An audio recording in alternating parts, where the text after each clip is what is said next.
Hey yo, bienvenue sur la chaîne La Vie de Mike. C'est Mike aka MLK. Je vais vous donner mon avis, même si vous ne me l'avez pas demandé, sur la saison 9 de Dexter, Dexter New Blood. Et on va parler du coup par la même occasion de la série Dexter dans son intégralité. Allez, c'est parti.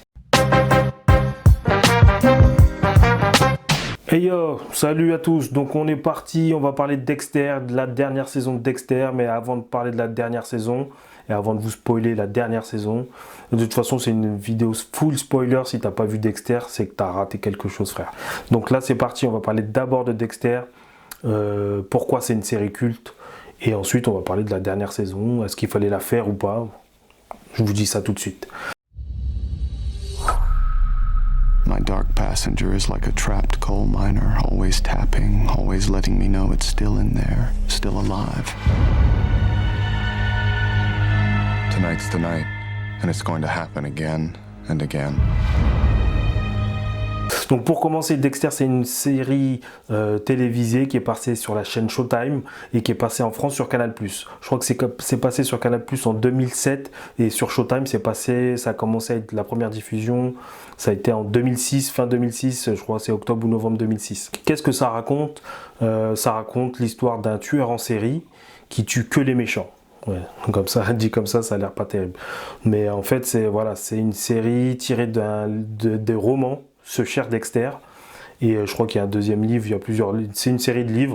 Donc ça a été inspiré. La première saison est vraiment suit à peu près, presque à la lettre, le premier livre. Et ensuite, je crois qu'ils se sont éloignés du livre pour les autres saisons. Donc, pourquoi c'est une série culte? Pour moi, c'est une série culte Dexter parce que déjà, c'était la première fois. On a parlé de la série O sur la chaîne. Donc c'était une première série où tu avais des anti-héros ou des méchants qui étaient mis en avant. Donc il n'y avait pas que des méchants et puis on voyait c'était pas tout noir ou tout gris, ils étaient nuancés. Là aujourd'hui, donc là on parle de Dexter qui est un tueur en série, les gars. Dexter Morgan, good suburban husband, happy father of 3. On paper anyway. You better be a cop. No, forensics. That was my favorite blood spatter analyst. I'm the person who's going to keep you from killing anymore. Pour faire le pitch un peu rapidement, c'est l'histoire de Dexter Morgan qui a été adopté parce que ses parents, enfin sa mère a été tuée quand il était très très jeune, ce qui lui a créé un traumatisme. Et depuis ce jour-là, enfin depuis ce traumatisme-là, a créé quelque chose chez lui, ce qu'il appelle un passager noir, ce qui fait qu'il a des pulsions meurtrières, des besoins de voir du sang. Donc voilà, et donc son père adoptif, quand il a remarqué ça, il a essayé de l'entraîner pour diriger ses pulsions vers, pour le tuer des méchants. Ok? Donc ça c'est le pitch grosso modo. Pourquoi c'est devenu culte? Parce que déjà, Michael C. Hall, déjà, qui interprète magistralement ce rôle, ouais, c'est un gars que tu as vu déjà on l'avait déjà vu dans, comment ça s'appelle cette série-là qui passait, c'était Six Feet Under.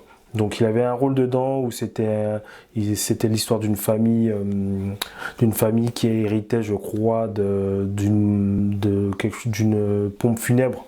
Voilà, d'un truc comme ça. J'ai vu, mais j'avais pas tout suivi, mais déjà tu constatais que c'était un putain d'acteur déjà. Il jouait un rôle d'un gay dedans, mais déjà c'était un bon acteur. Et là, dans un rôle totalement différent, tu vois que le gars, il incarne ce personnage, il lui donne vie. Il est à la fois détestable et adorable, franchement, trop lourd. Donc première saison, voilà. De toute façon, ce qu'il faut se dire, c'est que grosso modo, pour moi, c'est la série Dexter est découpée en deux parties. Les 4 premières saisons, qui étaient dirigées par le showrunner Clyde Phillips, retenez son nom parce que c'est important, et la deuxième partie de saison, où il n'y a plus Clyde Phillips, donc c'est la 5, 6, 7, 8. On parlera de la 9 après. Donc voilà. Donc 4 premières saisons de qualité, même si la troisième est un peu moins bien à mon sens. Mais vraiment 4 premières saisons de qualité. Et puis après, patatras, ça n'a fait que dégringoler. Sachant que l'apogée de la série, pour moi, c'est la 4e saison. On sera tous d'accord pour dire que c'est la meilleure saison. Parce que c'est le meilleur antagoniste. Parce que c'est le meilleur cliffhanger de fin de série. Donc je peux spoiler comme j'ai dit parce que vous devez l'avoir vu. Si vous ne l'avez pas vu, courez voir cette série. C'est la mort avec le tueur de la Trinité, la mort de sa femme et son fils qui est dans le sang comme lui un petit peu. Donc on en reparlera du coup dans la saison 9. Grosso modo, voilà une série qui pour moi était culte parce que c'est la première fois qu'on suit un tueur en série. Donc voilà, ils nous ont réussi à nous faire kiffer un tueur en série qui prend du kiff quand il tue, hein, faut le dire clairement, même s'il tue que des méchants, mais il prend un pied, il kiffe, tu vois les scènes où il tue les mecs, et ben il kiffe. Il prend du pied. Donc alors pour équilibrer tout ça, il a ce qu'on appelle sa conscience qui est matérialisée par son père adoptif, qui essaie de le canaliser, de lui dire de bien suivre le code, parce que son père lui a donné un code, genre tu dois pas te faire attraper, tu dois tuer que des méchants, tu dois prendre ton temps pour que ça soit fait dans les règles, etc. etc. Donc il suit ce code à la lettre qui lui permet d'assouvir ses besoins, hein, c'est presque un besoin physiologique de tuer, et à la fois de ne pas se faire attraper, et en même temps de diriger ça vers des gens qui méritent, entre guillemets, de mourir en fait. Donc voilà, c'est une série culte, la première saison très fort, ça commence bien, mise en place des personnages, mise en place de l'univers, il y a un humour noir, il y a de l'humour avec Mazuka aussi, bon, qui peut-être passerait moins bien aujourd'hui parce qu'il y a quelques blagues sexistes, il était un petit peu attiré par les meufs, etc. Mais bref, ça, voilà, lui c'était le côté humoristique. On retrouve 3 acteurs de Oz, on retrouve celle qui joue la Gerta, on sort Batista, et on retrouve, c'était qui, Dox aussi, qui joue Dox dans la série, qui était aussi dans Oz.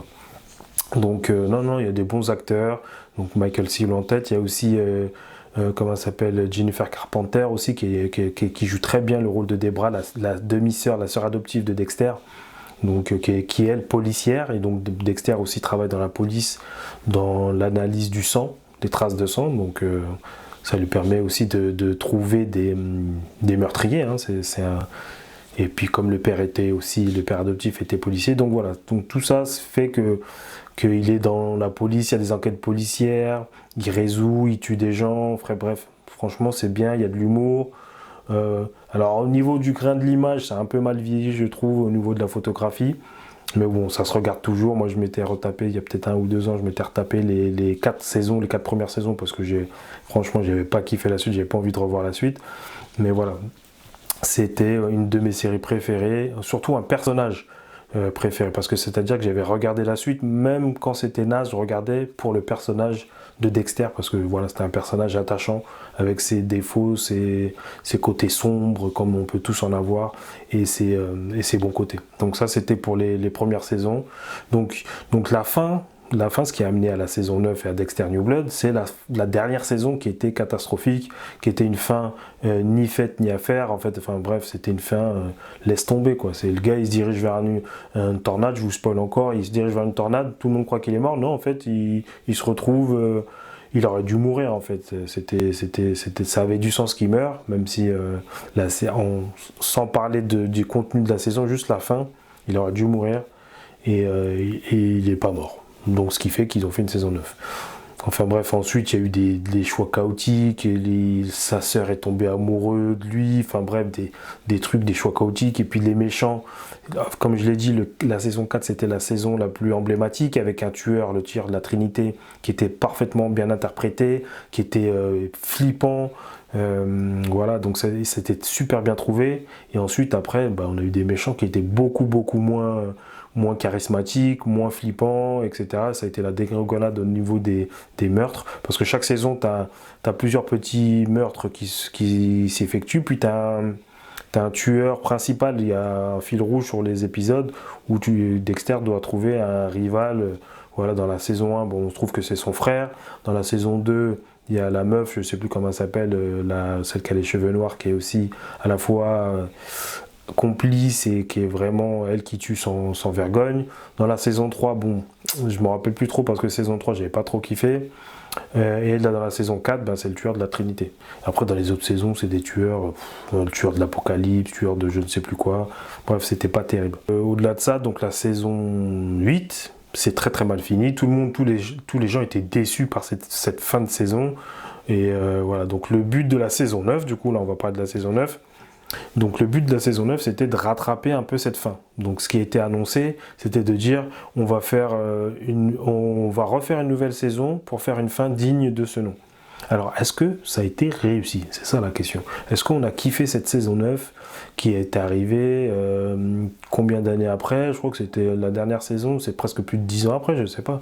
La dernière saison, je ne me rappelle plus, je mettrai la date, mais voilà, c'est à peu près plus de 10 ans après. Je crois que c'est 2012 ou 2011 la dernière saison.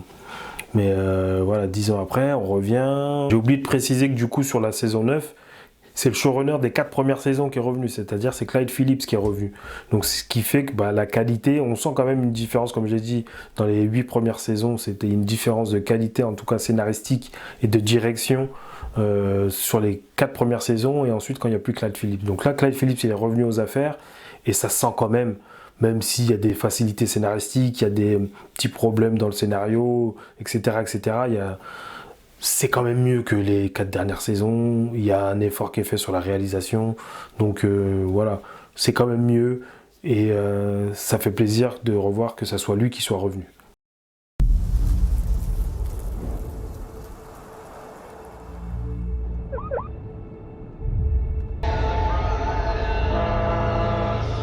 People don't just disappear.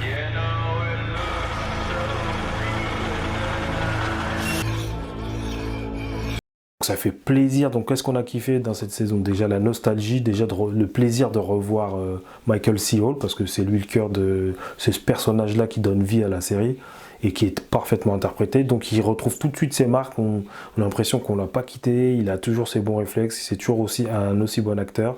Ensuite, qu'est-ce qu'on a kiffé? Le changement de décor, parce que je ne l'ai pas dit, mais les premières saisons la série se déroule à Miami.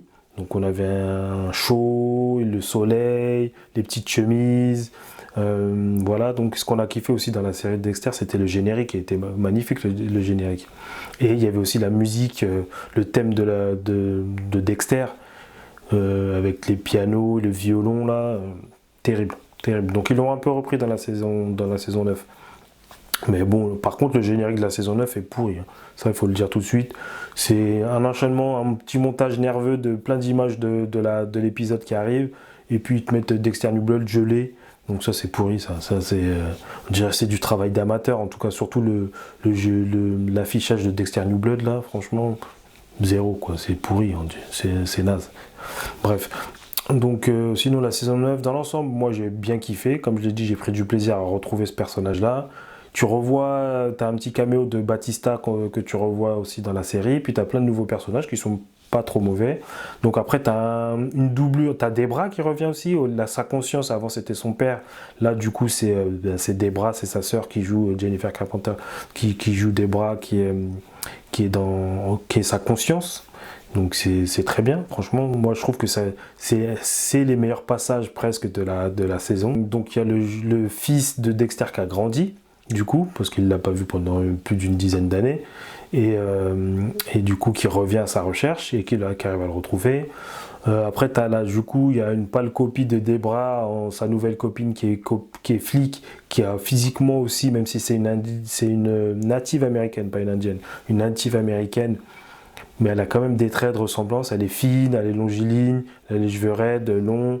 Donc il y a plein de similitudes avec Debra. Elle est policière aussi, elle a son caractère et elle a de l'intuition. Donc voilà, elle c'est une bonne actrice.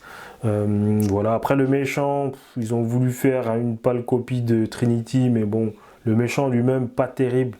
Il joue bien l'acteur, hein, mais je veux dire, voilà. Et puis tu as une fausse piste avec à un moment donné un autre personnage qui lui ressemble physiquement, mais au final, on savait très bien que c'était lui assez rapidement. Donc cette fausse piste, elle n'a servi à rien. Ce personnage, il n'a pas servi à grand chose, juste à nous mettre sur une fausse piste pendant 1 ou 2 épisodes. Mais voilà, donc c'était pas terrible. Après, bon, on peut critiquer un peu le scénario. C'est vrai que le méchant n'était pas terrible. Mais le but était de rattraper la mort de Dexter. Est-ce que ça a réussi? On va dire que oui. Il a une fin plus satisfaisante, même si cette saison-là n'est pas dans le top des meilleures saisons de Dexter. Mais elle est largement mieux que la dernière saison de Dexter, et la mort surtout est plus marquante et plus frappante. Alors après, on peut aimer ou pas aimer, voilà, c'est son fils qui le tue, mais c'est une boucle qui est bouclée en fait. Donc ça a du sens pour moi que ce soit son fils qui tue Dexter, qu'il a essayé, il le connaît de pas assez longtemps, il n'a pas assez modelé, formaté pour que tout de suite il adhère tout de suite à tout ce que le code et tous les déboires que Dexter a fait pour survivre. Donc dans cette série, c'est à un moment donné, il se fait griller, hein. On découvre que c'est lui, du coup c'est sa copine qui découvre qui est flic. Bon, ça c'était un peu téléphoné aussi, hein. À partir du moment où tu sais au début de la saison qu'il sort avec une keuf, tu sais très bien qu'il va y avoir ce dilemme et ce conflit entre la keuf qui doit, comme ça l'a été avec Debra à un moment donné dans les premières saisons, enfin dans les saisons précédentes. Donc tout ça, bon, c'était un peu téléphoné, mais bon, quand même, dans l'ensemble du plaisir, il avait arrêté de tuer dans la série, là il est obligé de reprendre plus ou moins, ça lui avait manqué, tout ça, donc c'est pas mal, puis le décor, la photographie, franchement, elle est léchée, t'as une belle image, des bons panoramiques sur la neige, sur les décors enneigés, pardon, sur le froid, t'as cette sensation de froid aussi. Malgré tout, il fait froid, mais des fois, ils sortent la veste ouverte normale, tranquille. Ils sortent juste, ils mettent les mains dans ses poches, puis les gars, ils sortent la veste ouverte. Donc, tu sais pas s'ils caillent vraiment ou quoi. Bref, on n'a pas la même notion. Moi, quand ils caillent, je monte tout le tac, capuche, cagoule, bonnet, gants. Bon, bref. Bon. Sinon, bon, voilà, moi, j'ai quand même bien kiffé. Ça m'a fait plaisir de revoir Dexter, de revoir une fin un peu plus satisfaisante. Le fils, j'espère qu'ils vont pas faire une série sur le fils parce que là par contre je regarderai pas. Ce qui fait la force quand même, c'est Dexter. La série s'appelle Dexter, donc si t'as plus Dexter, c'est alors peut-être ils peuvent le mettre en caméo comme Debra l'a fait, comme Jennifer Carpenter l'a fait pour Dexter. Pour moi ça aurait pas de sens. Donc surtout que finalement il a essayé de, on comprend qu'il a tué personne au final, hein, même s'il a des envies, il est pas passé à l'acte. Il a fait quelques actes terrifiants, mais c'était pas arriver jusqu'à la mort. Donc voilà. Donc ouais, saison 9 qui est sympathique, t'as le côté nostalgique, t'as quand même quelques autres thèmes qui sont un peu abordés, mais voilà, ça reste pas non plus dans le top de Dexter, mais ça fait plaisir de revoir Michael C. Hall, ça fait plaisir de revoir Dexter. Donc malgré tout, j'ai bien kiffé parce que j'étais un grand fan de Dexter. Donc voilà, ça m'a fait plaisir de retrouver cette série, une fin plus satisfaisante que la 8. Est-ce que c'était vraiment nécessaire ? C'était pas vraiment nécessaire, mais je pense que Showtime s'est retrouvé, ils ont fait quand même des belles audiences, je pense, grâce à cette série. Mais voilà, dans l'ensemble, moi je vais retenir que les bons côtés, c'est d'avoir revu Michael C. Hall, d'avoir une fin un peu plus satisfaisante. Le méchant n'était pas top. Le fait que il se fasse griller. Et puis voilà, ça c'était plutôt sympa, qu'il retrouve son fils, qu'on voit ce qui est devenu son fils. Parce qu'on se doutait, comme il était né un peu pareil, il avait ce traumatisme du sang, un peu comme Dexter. Donc voilà, on voit ce qu'il est devenu. L'acteur était pas si mauvais, mais je le vois pas porter une série à lui tout seul sur Dexter. Voilà, j'ai du mal à voir ça. Donc voilà, c'est tout ce que je pouvais dire sur la saison 9. Allez, à plus, ciao.